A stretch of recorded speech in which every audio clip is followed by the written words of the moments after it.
First one, Horst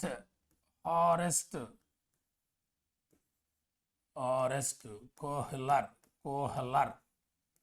హారెస్ట్ Kohler అనే వ్యక్తి న్యూస్లోకి రావడం జరిగింది. హారెస్ట్ కోహ్లర్ అనే వ్యక్తి వార్తల్లోకి వచ్చాడు. ఇతను 2025 ఫిబ్రవరి 1వ తారీఖున మరణించాడు. ఈయన 2025 ఫిబ్రవరి 1న మరణించాడు. ఈయన జర్మనీ మాజీ అధ్యక్షుడు, జర్మనీ దేశానికి మాజీ అధ్యక్షుడు. ఈయన 2025 ఫిబ్రవరి 1వ తారీఖున మరణించడం జరిగింది. అయితే ఈ హారెస్ట్ కోహ్లర్ అనే వ్యక్తి ఈయన 3 పదవులు నిర్వహించాడు. ఆ 3 పదవులు ఏంటియో చూద్దాం. ఒకటి, ఈ నిర్వహించింది యూరోపియన్ బ్యాంక్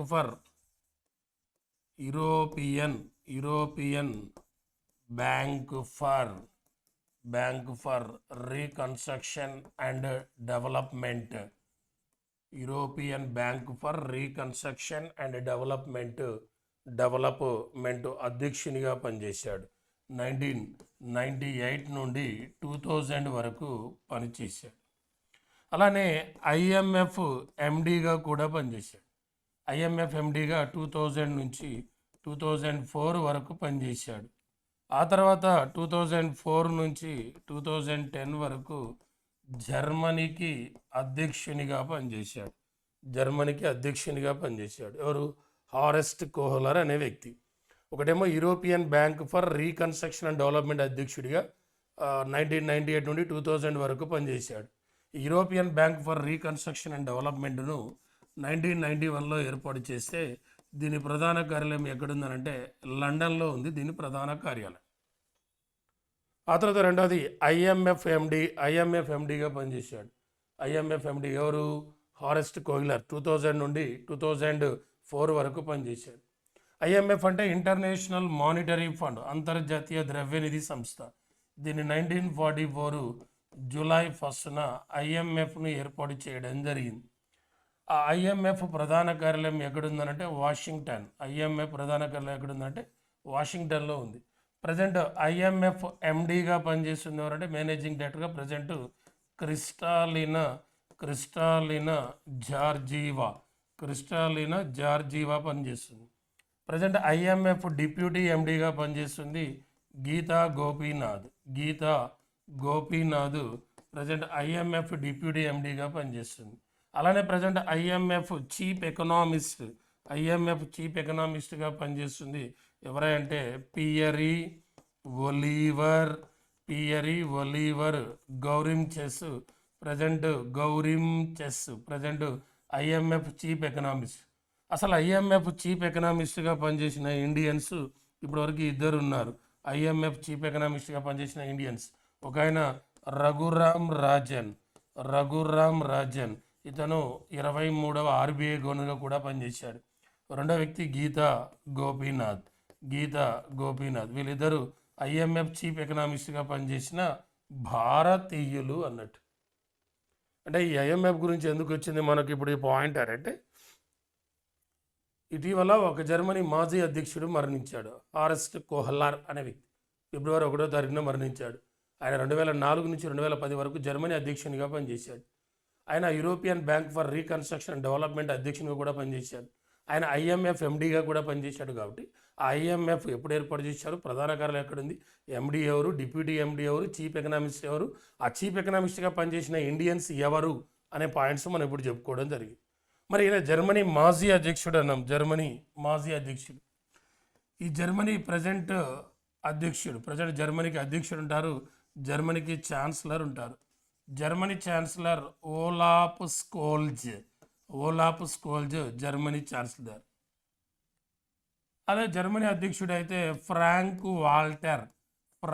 వాల్టర్ స్టీన్మియర్ అనే వ్యక్తి ప్రజెంట్ జర్మనీ అధ్యక్షుడిగా ఫ్రాంక్ వాల్టర్ స్టీన్మియర్. ఛాన్సలర్ అయితే ఓలాఫ్ స్కోల్జ్. ఆ జర్మనీ యొక్క క్యాపిటల్ ఏదంటే బెర్లిన్. ఈ జర్మనీ రాజ్యాంగం నుండే మనం అత్యవసర అధికారాలను గ్రహించాం. మన దేశం అత్యవసర అధికారాలు ఏ దేశం నుంచి తీసుకుందంటే జర్మనీ రాజ్యాంగం. అదే ఉదాహరణకు జీవించే హక్కు ఉందనుకోండి, జీవించే హక్కు, మనం జీవించే హక్కు ఏ దేశం నుంచి తీసుకున్నాం? జపాన్ దేశం నుండి జీవించే హక్కు తీసుకోవడం జరిగింది. అలానే మరొక దేశం ఉందనుకోండి, ఉదాహరణకు ఆస్ట్రేలియా అనే కంట్రీ ఉంది. ఆస్ట్రేలియా నుండి ఉమ్మడి జాబితా అనే ఒక అంశాన్ని తీసుకున్నాం. అలానే ఉభయ సభల సంయుక్త సమావేశం అనే అంశాన్ని కూడా మనం ఆస్ట్రేలియా నుంచి తీసుకున్నాం. ఉభయ సభల సంయుక్త సమావేశం అంటే ఏదైనా ఒక సాధారణ బిల్లు విషయంలో లోక్సభకు రాజ్యసభకు మధ్య వివాదం ఏర్పడినప్పుడు రాష్ట్రపతి 108వ ఆర్టికల్ ప్రకారం పార్లమెంట్ ఉభయ సభల సంయుక్త సమావేశాన్ని ఏర్పాటు చేస్తే దానికి అధ్యక్షత వహించే వ్యక్తి ఎవరంటే స్పీకర్ అధ్యక్షత వహిస్తాడు. ఇప్పటి వరకు 108 ఆర్టికల్ ప్రకారం ఉభయ సభల సంయుక్త సమావేశం 3 సార్లు జరిగింది. ఒకటి 1961లో వరకట్న నిషేధ చట్టం, రెండోది 1978లో బ్యాంకింగ్ సంస్కరణలు, మూడోది 2002లో POTA act, prevention of terrorism act, POTA act అన్నట్టు. ఈ రెండు అంశాలను కూడా మనం ఆస్ట్రేలియా రాజ్యాంగం నుండి గ్రహించాం. అలానే సౌత్ ఆఫ్రికా అనుకోండి, సౌత్ ఆఫ్రికా రాజ్యాంగం నుండి జీవించే హక్కు, సౌత్ ఆఫ్రికా నుండి రాజ్యాంగ సవరణ పద్ధతిని సౌత్ ఆఫ్రికా నుండి గ్రహించాం. రాజ్యాంగ సవరణ పద్ధతి గురించి తెలిసే ఆర్టికల్ అంటే 368 ఆర్టికల్ రాజ్యాంగ సవరణ పద్ధతి గురించి తెలియచేస్తుంది. అలానే ఫ్రాన్స్ దేశం నుండి గణతంత్ర రాజ్యం అనే ఒక దాన్ని, స్వేచ్ఛ, సమానత్వం, సౌభ్రాతృత్వం అనే పదాలని, అలానే ప్రొటెం స్పీకర్ అనే పదవిని కూడా మనం ప్రొటెం స్పీకర్ పదవిని ఏ దేశానికి తీసుకున్నాం అంటే ఫ్రాన్స్. ఇప్పుడు మన 18వ లోక్సభకు ప్రొటెం స్పీకర్గా పనిచేసింది. 18వ లోక్సభకు ప్రొటెం స్పీకర్గా అంటే ప్రొటెం స్పీకర్ ఎందుకు? కొత్తగా లోక్సభ ఏర్పడిన తర్వాత లేదా ఒక రాష్ట్ర శాసనసభ ఏర్పడిన తర్వాత ఆ సభ్యులచే ప్రమాణ స్వీకారం చేయడానికి ఒక వ్యక్తిని ప్రొటెం స్పీకర్గా నియమిస్తారు, సీనియర్ సభ్యుడిని ప్రొటెం స్పీకర్గా. ఈసారి 18వ లోక్సభకు ప్రొటెం స్పీకర్గా భర్తృహరి మెహతాబ్ నియమించారు. భర్తృహరి మెహతాబు కటక్ నియోజకవర్గం నుంచి ఎంపీ అయ్యాడు. ప్రస్తుతం మన 18వ లోక్సభకు ప్రొటెం స్పీకర్ భర్తృహరి మెహతాబ్ కటక్ నియోజకవర్గం నుంచి ఎంపీ అయ్యాడు. మన ఇండియాలో ఇప్పటివరకు 18 లోక్సభలు ఏర్పడితే ప్రొటెం స్పీకర్గా పనిచేసి ఆ తర్వాత స్పీకర్ అనే వ్యక్తులు ఇద్దరు ఉన్నారు. ప్రొటెం స్పీకర్గా పనిచేసి ఆ తర్వాత స్పీకర్ అయింది ఇద్దరు. ఒక ఆయన జీవి మౌలాంకర్ మొదటి లోక్సభ స్పీకర్, ఇంకో ఆయన 14వ లోక్సభ స్పీకర్ సోమనాథ్ చటర్జీ. వీళ్ళిద్దరు మాత్రమే ప్రొటెం స్పీకర్గా పనిచేసి ఆ తర్వాత స్పీకర్ అయింది. మిగతా వాళ్ళంతా కూడా స్పీకరే. ప్రొటెం స్పీకర్గా పనిచేసి స్పీకర్ అనే వ్యక్తులు ఇద్దరున్నాం. ఆ ప్రొటెం స్పీకర్ అనే పదవిని ఎక్కడి నుంచి తీసుకున్నాం అంటే ఫ్రాన్స్. ప్రజెంట్ ప్రొటెం స్పీకర్ ఎవరంటే భర్తృహరి మెహతాబ్. ఏ నియోజకవర్గం అంటే కటక్ నియోజకవర్గం. కటక్ అంటే ఒరిస్సా. ఆ కటక్లోనే మనం రీసెంట్గా రైస్ ఏటీఎంను ప్రారంభించడం జరిగింది. ఆ కటక్లోనే జాతీయ వరి పరిశోధన కేంద్రం ఉంది. ఆ కటక్లోనే జన్మించిన వ్యక్తి నేతాజీ సుభాష్ చంద్రబోస్. 1897 జనవరి 23న నేతాజీ సుభాష్ చంద్రబోస్ జన్మించింది కూడా ఎక్కడే అంటే కటక్లోనే జన్మించడం జరిగింది. మరి అలానే మనం ఇంకొక వ్యవస్థను కూడా చూద్దాం. ఉదాహరణకు వివిధ దేశాల రాజ్యాంగాలను మనం గ్రహించిన అంశాల్లో భాగంగా ఐర్లాండ్ రాజ్యాంగం నుండి మనం ఆదేశిక సూత్రాలను గ్రహించడం జరిగింది. ఆదేశిక సూత్రాలు, ఇంకోటి రాష్ట్రపతి ఎన్నిక విధానము, ఇంకోటి రాజ్యసభకు రాష్ట్రపతి 12 మందిని నామినేట్ చేసే విధానాన్ని కూడా మనం ఐర్లాండ్ రాజ్యాంగం నుండి గ్రహించాం. మరి రాజ్యసభకు రాష్ట్రపతి 12 మందిని నామినేట్ చేస్తున్నాం. ఈ 12 మందిని ఏ ఆర్టికల్ ప్రకారం? 80 సబ్ క్లాస్ 3 ఆర్టికల్ ప్రకారం రాజ్యసభకు రాష్ట్రపతి 12 మందిని నామినేట్ చేస్తున్నాడు. 80 సబ్ క్లాస్ 3 అదే లోక్సభకు రాష్ట్రపతి 331 ఆర్టికల్ ప్రకారం 2 ఆంగ్లో ఇండియన్స్ నామినేట్ చేస్తాడు. కానీ 104వ రాజ్యాంగ సవరణ చట్టం ద్వారా దీన్ని రద్దు చేయడం జరిగింది. అలానే గవర్నరు ప్రతి రాష్ట్రానికి ఒక ఆంగ్లో ఇండియన్ నియమిస్తాడు శాసనసభకు లేదా విధానసభకు. ఇది 333 ఆర్టికల్ ప్రకారం. ఇది కూడా లేదు. ఇప్పుడు 104 ప్రకారం ఇది రద్దు అయిపోయింది. ఇది ఓన్లీ ఇది మాత్రమే ఉంది. రాజ్యసభకు రాష్ట్రపతి 12 మందిని నామినేట్ చేసే విధానాన్ని. ఓకేనా? ఇది ఒక పాయింట్. వార్తల్లోకి వచ్చిన అంశాల్లో భాగంగా ఒక దేశ అధ్యక్షుడు, జర్మనీ మాజీ అధ్యక్షుడు మరణించాడు కాబట్టి ఆయన రిలేటెడ్ తీసుకుంటూ అన్ని సబ్జెక్టులోకి వెళ్ళాలి. కరెంట్ అఫైర్స్ బేస్డ్ ఆన్ అన్నిటి మీద అవేర్నెస్ ఉంటే నీకు ఈజీ అన్నట్టు. ఏదో 4 కరెంట్ అఫైర్స్ పాయింట్లు చదివి దాని మీద వేస్తే దాన్ని ఏంది బ్యాక్గ్రౌండ్ ఏంది, దాని కథ ఏంది, దాని రిలేటెడ్ పాయింట్స్ తెలవాలి. అలా కావాలంటే మీ మామను ఫాలో కాండి, మీ బాబాయిని ఫాలో కాండి. ఓకేనా? Right. Next, one day cricket ODI format సెకండ్ది కరెంట్ అఫైర్స్లో భాగంగా వన్డే క్రికెట్లో అత్యధిక సెంచరీలు వన్డే ఫార్మేట్లో నిన్న మనకు ఎవరు మన Rohit Sharma, Indian cricket team captain Rohit Sharma 32వ సెంచరీ చేయడం జరిగింది. ఈ ఓడిఐ ఫార్మేట్లో అత్యధిక సెంచరీలు చేసింది ఫస్ట్ ఎవరంటే కింగ్ విరాట్ కోహ్లీ. విరాట్ కోహ్లీ 50 సెంచరీలు చేసింది ODI format, only one day ఫార్మేట్లోనే. రెండోది మాస్టర్ బ్లాస్టర్ సచిన్ 49 సెంచరీలు. మన ఇండియాలే కాదు ప్రపంచవ్యాప్తంగా ఓడిఐ ఫార్మేట్లో హైయెస్ట్ విరాట్ కోహ్లీ 50. రెండోది సచిన్ 49. థర్డ్ రోహిత్ శర్మ 32. తర్వాత రికీ పాంటింగ్ ఆస్ట్రేలియా 30 సెంచరీలు. రికీ పాంటింగ్ 30 సెంచరీలు. ఆ తర్వాత సనత్ జయసూర్య శ్రీలంక, ఈయన 28. తర్వాత ఆషిమ్ షీమ్లా అనే వ్యక్తి, షీమ్లా కాదు Amla, South Africa batsmen Amla 27 centuries. ఆ తర్వాత ఏబి డివిలియర్స్ క్రిస్ గేల్ వీళ్ళు 25 సెంచరీలు. AB de Villiers, Chris Gayle and Kumara Sangakkara, ఈ ముగ్గురు కూడా 25 సెంచరీలు. కుమార సంగాకర Sri Lanka.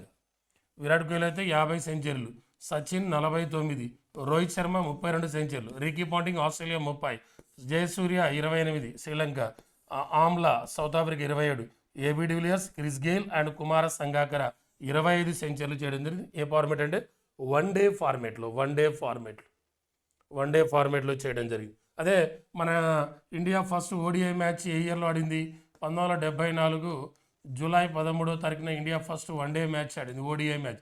First international ODI match మన ఇండియా ఆడింది 1974 జూలై 13. ఏ కంట్రీతో ఆడింది అంటే ఇంగ్లాండ్ కంట్రీతో మనం ఫస్ట్ ఆడింది. మన ఫస్ట్ వన్ డే కెప్టెన్ ఎవరంటే అజిత్ వాడేకర్ అనే వ్యక్తి. ఆ తర్వాత India first test match 1932 1932 June 25న ఇండియా ఫస్ట్ టెస్ట్ మ్యాచ్ ఆడింది. ఏ కంట్రీతో? ఇంగ్లాండ్తోనే. ఆ కెప్టెన్ ఎవరు? ఫస్ట్ మన టెస్ట్ కెప్టెన్ సికే నాయుడు, మన ఫస్ట్ కెప్టెన్. ఆ తర్వాత India first T20 match 2006 December 1న ఆడింది. మన ఫస్ట్ టీ20 కెప్టెన్ ఎవరంటే వీరేంద్ర సెహ్వాగ్. మన ఫస్ట్ టీ20 మ్యాచ్ ఇంటర్నేషనల్ ఎవరితో ఆడినంటే సౌత్ ఆఫ్రికాతో ఆడడం జరిగింది. ఇదొకటి వార్తల్లోకి వచ్చిన అంశాల్లో భాగంగా ఇదొకటి. ఫస్ట్దేమో జర్మనీ మాజీ అధ్యక్షుడు హరెస్ట్ కోహ్లర్ మరణించాడు, ఆయన పాయింట్. రెండోదేమో వన్ డే ఫార్మేట్లో అత్యధిక సెంచరీలు చేసింది. ఓకేనా? Right. Next third point, current అఫైర్స్లో భాగంగా మనం డిస్కషన్ చేసేది థర్డ్ పాయింట్ యూసీసీ అనేది మనం డిస్కషన్ చేసే థర్డ్ పాయింట్. యూసీసీ అంటే యూనిఫామ్ సివిల్ కోడ్. ఇటీవల భారతదేశంలో యూనిఫామ్ సివిల్ కోడ్ను అమలుపరిచిన మొట్టమొదటి రాష్ట్రం ఏదంటే ఉత్తరాఖండ్. అలానే రెండవ రాష్ట్రంగా ఏది రాలేదు, రెండవ రాష్ట్రంగా రాబోతుంది గుజరాత్. ఈ గుజరాత్లో యూనిఫామ్ సివిల్ కోడ్ను అమలుపరచడం కోసం ఒక కమిటీని ఏర్పాటు చేయడం, 5 సభ్యుల నేతృత్వంలో ఒక కమిటీని ఏర్పాటు చేశారు. గుజరాత్లో యూసీసీని అమలుపరచడం కొరకు ఒక కమిటీని ఏర్పాటు చేయడం జరిగింది. గుజరాత్ ప్రభుత్వం 5 సభ్యులతో కమిటీని ఏర్పాటు చేసింది. ఆ కమిటీకి నేతృత్వం వహిస్తుంది ఎవరంటే రంజనా దేశాయ్. ఆ కమిటీకి నేతృత్వం వహిస్తుంది ఎవరంటే రంజనా దేశాయ్. 5 సభ్యుల నేతృత్వంలో ఆ రంజనా దేశాయ్ ఒకప్పుడు సుప్రీంకోర్టు న్యాయమూర్తిగా పనిచేసింది. ఈమె బాంబే హైకోర్టు న్యాయమూర్తిగా పనిచేసింది. సుప్రీంకోర్టు న్యాయమూర్తిగా పనిచేసిన 5వ మహిళ. సుప్రీంకోర్టు న్యాయమూర్తిగా పనిచేసిన 5వ మహిళ ఎవరంటే రంజనా దేశాయ్. ఈమె 1996 నుంచి 2011 వరకు 2011 వరకు బాంబే హైకోర్టు న్యాయమూర్తిగా పనిచేసింది. ఈమె 2011 నుంచి 2014 వరకు సుప్రీంకోర్టు న్యాయమూర్తిగా పనిచేసింది రంజనా దేశాయ్. ఆ రంజనా దేశాయ్ నేతృత్వంలోనే యూనిఫామ్ సివిల్ కోడ్ అమలుపరచడం కోసం గుజరాత్ ప్రభుత్వం ఒక కమిటీని ఏర్పాటు చేసింది 5 సభ్యులతో. ఆ రంజనా దేశాయే present press council of India చైర్మన్గా కూడా పనిచేస్తుంది. ప్రెస్ కౌన్సిల్ ఆఫ్ ఇండియా చైర్మన్గా కూడా ఈమె పనిచేస్తుంది. ఎవరు? రంజనా దేశాయ్. మన ఇండియాలో సుప్రీంకోర్టులో ఇప్పటి వరకు 11 మంది మహిళల న్యాయమూర్తిగా పనిచేశారు. ఇప్పటివరకు ఆ 11 మంది సుప్రీంకోర్టు మహిళా న్యాయమూర్తుల్లో ప్రజెంట్ ఉన్నది ఎంతమంది అంటే 2 ఉన్నారు. ప్రజెంట్ సుప్రీంకోర్టులో న్యాయమూర్తిగా పనిచేసిన మహిళలు ఇద్దరు. ఒక ఆమె బివి నాగరత్నం, రెండవ పేరు బేలా త్రివేది. ఒక బివి నాగరత్నం, రెండోది బేలా త్రివేది. వీళ్ళిద్దరు సుప్రీంకోర్టులో న్యాయమూర్తిగా పనిచేస్తున్న మహిళలు. మొత్తం 11 మంది. 11లో మొదటి మహిళా సుప్రీంకోర్టు న్యాయమూర్తి ఫాతిమా బీవి. ఆ ఫాతిమా బీవే 2023 నవంబర్ 23వ తారీఖున మరణించింది. ఆమెకి 2024లో పద్మభూషణ్ పురస్కారం ఇచ్చారు. ఆమె తమిళనాడు గవర్నర్గా కూడా పనిచేసింది. ఆమె జాతీయ మానవ హక్కుల కమిషన్లో సభ్యురాలుగా కూడా పనిచేసింది ఫాతిమా బీవి. ఆ 11 మందిలో 5వ సుప్రీంకోర్టు మహిళా న్యాయమూర్తి రంజనా దేశాయ్. గుజరాత్లో యూసీసీ యూనిఫామ్ సివిల్ కోడ్ అమలు పరచడం కొరకు గుజరాత్ ప్రభుత్వం ఒక కమిటీ ఏర్పాటు చేస్తే ఆ కమిటీకి నేతృత్వం వహించేది ఈమె రంజనా దేశాయ్ నేతృత్వం. ఆ రిపోర్ట్ ఇస్తుంది. ఈమె అనుకూలంగా ఉందా ఎలా ఉన్నదా అనేది రిపోర్ట్ ఈమె ఇవ్వాలి. ఏ రాష్ట్రంలో? గుజరాత్ అన్నాం. ఈ గుజరాత్ ముఖ్యమంత్రి మనందరికీ తెలుసు. గుజరాత్ ముఖ్యమంత్రి భూపేంద్ర భాయ్ పటేల్. గుజరాత్ ముఖ్యమంత్రి ఎవరంటే భూపేంద్ర భాయ్ పటేల్. గుజరాత్ గవర్నర్ ఆచార్య దేవవ్రత్. గుజరాత్ గవర్నర్ ఆచార్య దేవవ్రత్ అనేవాడు గుజరాత్ గవర్నర్. ఆ గుజరాత్ అసెంబ్లీ స్థానాలు 182 182 అసెంబ్లీ స్థానాలు గుజరాత్కు ఉంటే లోక్సభ స్థానాలు అయితే 26, రాజ్యసభ స్థానాలు 11 రాజ్యసభ స్థానాలు ఉన్న రాష్ట్రాలు ఇండియాలో 3 ఉన్నాయి. 11 రాజ్యసభ స్థానాలు ఉన్నాయి. గుజరాత్, మధ్యప్రదేశ్, ఆంధ్రప్రదేశ్ ఈ మూడింటి యొక్క రాజ్యసభ స్థానాలు 11. ఆ రాజ్యసభ గుజరాత్ రాజ్యసభ స్థానాలు అంటే 11. మనకు రీసెంట్గా సముద్ర తీరరేఖ, భారతదేశంలో సముద్ర తీరరేఖ ఎక్కువ రాష్ట్రం గుజరాతే. అప్పుడు ఇప్పుడు ఈ మధ్యన సముద్ర తీరరేఖ పెరిగింది. గుజరాత్ సముద్ర తీరరేఖ ఒకప్పుడు 1214.70 కిలోమీటర్లు ఉండే. ఒకప్పుడు గుజరాత్ సముద్ర తీరరేఖ ఇప్పుడు 1214.70 కిలోమీటర్లు. ఇప్పుడు 2340.62 కిలోమీటర్లు అయింది. గుజరాత్ సముద్ర తీరరేఖ 2340 కిలోమీటర్లు 0.62 కిలోమీటర్లు. ఒకప్పుడు మన భారతదేశ సముద్ర తీరరేఖ 7516.60 కిలోమీటర్లు ఉండే.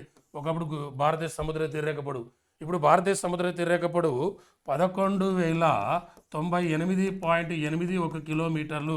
ప్రజెంట్ భారతదేశం యొక్క మొత్తం సముద్ర తీరరేఖ పొడవు 11,098.81 కిలోమీటర్లు. ఒకప్పుడు 7,516.60 కిలోమీటర్లు ఉండేది. ఏ రాష్ట్రం అంటే గుజరాత్ రాష్ట్రాన్ని. ఇదొక పాయింట్. ఫస్ట్ ఏమో జర్మనీ మాజీ అధ్యక్షుడి గురించి డిస్కషన్ చేసాం. రెండోదేమో వన్డే క్రికెట్లో సెంచరీలు చేసిన వాళ్ళ గురించి, ఎక్కువ సెంచరీలు చేసిన వాళ్ళు. మూడోదేమో యూసీసీ యూనిఫామ్ సివిల్ కోడ్ గురించి. నాలుగోదేమో river blindness free country. River blindness free country. River blindness free కంట్రీగా ఇటీవల WHO ఆఫ్రికాలో మొట్టమొదటి ఒక దేశాన్ని ప్రకటించింది. ఆ దేశమే నైగర్ అనే దేశాన్ని ప్రకటించింది. ఇటీవల WHO రివర్ బ్లైండ్నెస్ ఫ్రీ కంట్రీగా ఒక ఆఫ్రికా ఖండంలో మొట్టమొదటిసారి ఒక దేశాన్ని ప్రకటించింది. ఆ దేశం పేరు ఏంటంటే నైగర్ క్యాపిటల్ నియామి అనేది నైగర్ యొక్క క్యాపిటల్ నియామి. ఈ రివర్ బ్లైండ్నెస్ ఫ్రీ కంట్రీ అనేది రివర్ బ్లైండ్నెస్ అనేది ఒక పరాన్న జీవి కారణంగా సంక్రమిస్తుంది. ఒంకోసెరక్క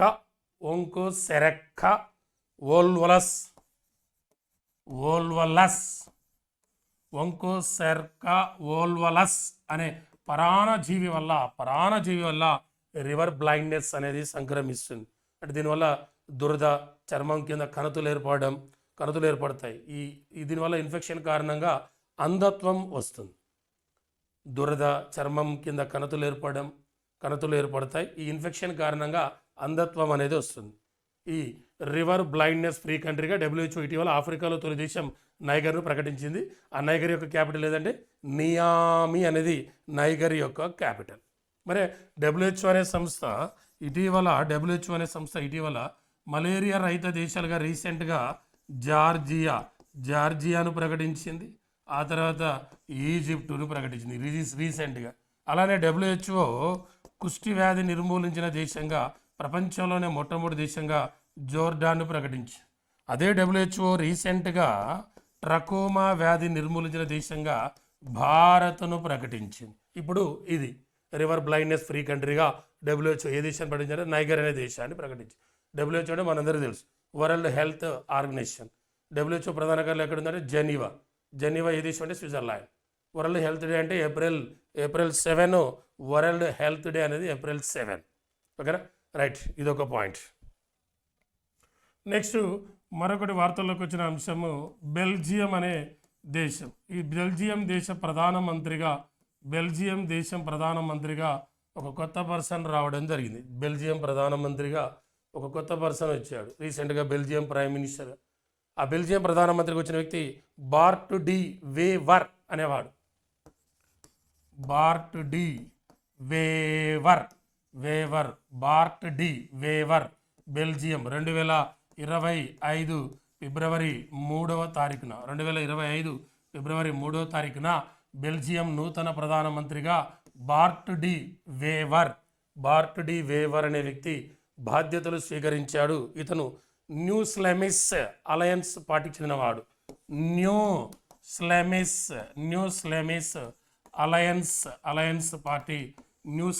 అలయన్స్ పార్టీకి చెందిన బార్ట్ డి వేవర్ అనేవాడు బెల్జియం నూతన ప్రధానమంత్రిగా 2025 ఫిబ్రవరి 3న బాధ్యతలను స్వీకరించడం జరిగింది. మరి బెల్జియం రాజధాని ఏంది? బెల్జియం రాజధాని బ్రసెల్స్ అన్నాడు. బెల్జియం రాజధాని బ్రసెల్స్. ఈ బ్రసెల్స్లోనే 3 సంస్థల యొక్క ప్రధాన కార్యాలయాలు ఉన్నాయి. బెల్జియం రాజధాని బ్రసెల్స్లో 3 సంస్థల ప్రధాన కార్యాలయాలు. ఒకటి world steel association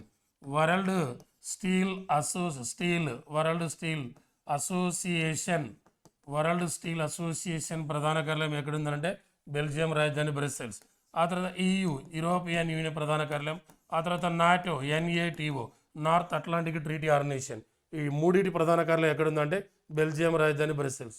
world steel అసోసియేషన్ను 1967 జూలై 10వ తారీఖున ఏర్పాటు చేస్తే ప్రజెంట్ వరల్డ్ స్టీల్ అసోసియేషన్ చైర్మన్గా పనిచేస్తున్న వ్యక్తి మన ఇండియనే, టీవీ నరేంద్రన్ అనే వ్యక్తి ప్రజెంట్ వరల్డ్ స్టీల్ అసోసియేషన్ చైర్మన్గా పనిచేస్తున్న టీవీ నరేంద్రన్. ఆ టీవీ నరేంద్రన్ ఎవరయ్యా అంటే ఈయన present Tata steel MD and CEOగా పనిచేస్తున్న TV Narendran world steel association chairman అయ్యాడు. ఆ తర్వాత యూరోపియన్ యూనియన్ ప్రధాన కార్యాలయం ఎక్కడన్నా బ్రసెల్స్ అన్నాం. యూరోపియన్ యూనియన్లో సభ్య దేశాలు ఉన్నాయి, 27 దేశాలు ఉన్నాయి. ఈ యూరోపియన్ యూనియన్కి 2012లో నోబెల్ శాంతి బహుమతిని ప్రకటించారు. ఆ తర్వాత నాటో అన్నాం, నార్త్ అట్లాంటిక్ ట్రీటీ ఆర్గనైజేషన్. దీని ప్రధాన కార్యాలయం ఎక్కడన్నాం? బెల్జియం రాజధాని బ్రసెల్స్ అన్నాం. నాటో ఫార్మేషన్ ఇప్పుడు 1949 ఏప్రిల్ 4 నాటోని ఏర్పాటు చేసి. నాటోలో సభ్య దేశాలు ఉన్నాయి, 32 ఉన్నాయి. అందులో 30వ దేశం ఏంది? ఉత్తర మాసిడోనియా. 31వ దేశం ఏది? ఫిన్లాండ్. 32వ దేశం ఏది? స్వీడన్. నాటోలో 32వ దేశం. ఆ నాటో సదస్సు మొన్న 2025లో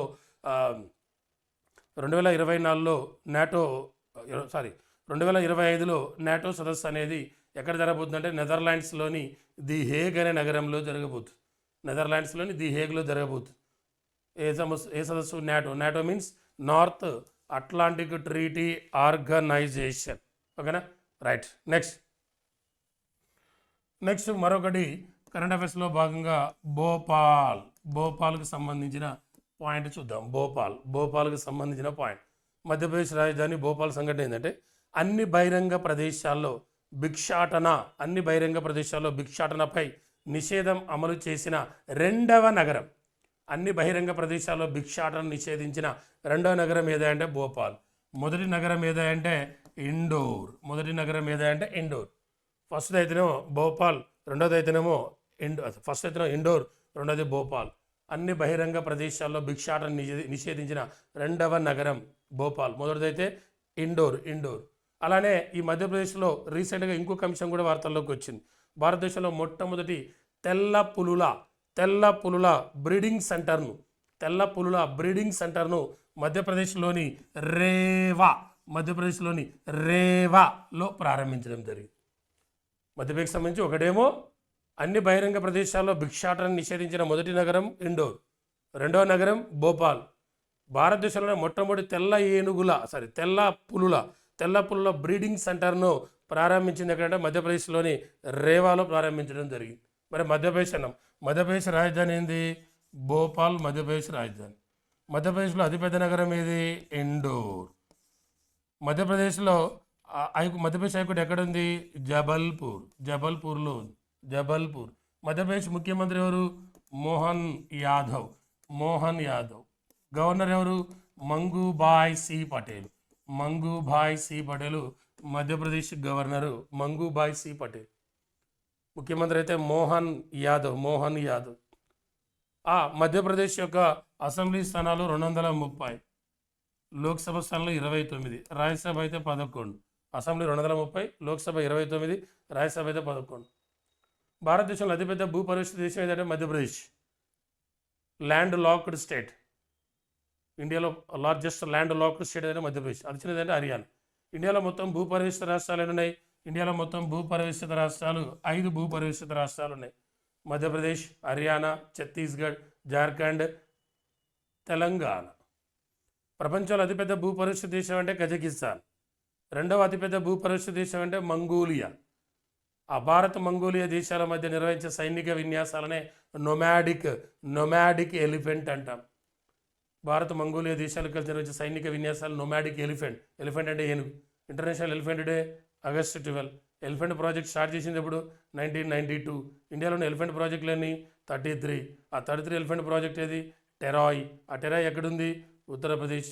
మన జాతీయ వారసత్వ జంతువు ఏది? ఏనుగు. మన రాజ్యాంగాన్ని ఏ జంతువు పోలుస్తాం? ఏనుగు. ఏనుగుతో పోల్చిన వ్యక్తి హెచ్వి కామత్. ప్రపంచంలో అతిపెద్ద జంతువు ఏనుగు. ప్రపంచంలో అతిపెద్ద గర్భవతి కాలం ఉన్న జంతువు ఏది? గర్భవతి కాలం ఎక్కువ జంతువు ఏనుగే. ఇండియాలో బీఎస్పీ పార్టీ గుర్తు ఏనుగు. ఇండియాలో అస్సాం గణ పరిషత్ పార్టీ గుర్తు ఏనుగు. ఇండియాలో సిక్కిం గణ పరిషత్ పార్టీ గుర్తు ఏనుగే. అమెరికాలో రిపబ్లికన్ పార్టీ గుర్తు కూడా ఏనుగే. జార్ఖండ్ రాష్ట్ర జంతువు ఏనుగే. కేరళ రాష్ట్ర జంతువు ఏనుగే. జార్ఖండ్, కర్ణాటక, కేరళ ఈ 3 రాష్ట్రాల జంతువు ఏది? ఏనుగు. జైన మతంలో తీర్థంకర్లు 24 మంది ఉంటారు. 24 మంది తీర్థంకర్లో ఏ తీర్థంకర్ని ఏనుగు సింబల్తో సూచిస్తారంటే జైనమత 2వ తీర్థంకరుడు అజితనాథుని ఏనుగు సింబల్తో సూచిస్తారు. మరి మొదటి జైనమత తీర్థంకరుడు వృషభనాథుడు, ఆయనదే సింబల్ ఎద్దు. 22వ వాడు అరిష్టనేమి, ఆయనదే సింబల్ శంఖం. 23వ జైనమత తీర్థంకరుడు పార్శ్వనాథుడు, ఆయనదే సింబల్ పాము. 24వ జైనమత తీర్థంకరుడు ఎవరు? వర్ధమాన వేడు, ఆయనదే సింబల్ సింహం సింబల్తో సూచిస్తారు. అంటే మనం ఈ వీడియోలో డిస్కషన్ చేసిన పాయింట్స్ ఏంటి అంటే, ఒకటి జర్మనీ మాజీ అధ్యక్షుడు మరణించాడు, ఆయనకు సంబంధించిన పాయింట్స్. రెండోది వన్డే క్రికెట్లో సెంచరీలు చేసిన ప్రపంచంలోని ప్లేయర్స్ ఎవరెవరు ఎక్కువ ఉన్నారు. ఆ తర్వాత యూనిఫామ్ సివిల్ కోడ్ గురించి డిస్కషన్ చేశాం. అలానే బహిరంగ ప్రదేశాల్లో భిక్షాటనపై నిషేధించడం గురించి, నగరాల గురించి తెలుసుకున్నాం. అలానే రివర్ బ్లైండ్నెస్ ఫ్రీ కంట్రీగా ఏ నగరాన్ని ప్రకటించారో తెలుసుకున్నాం. అలానే బెల్జియం నూతన ప్రధానిగా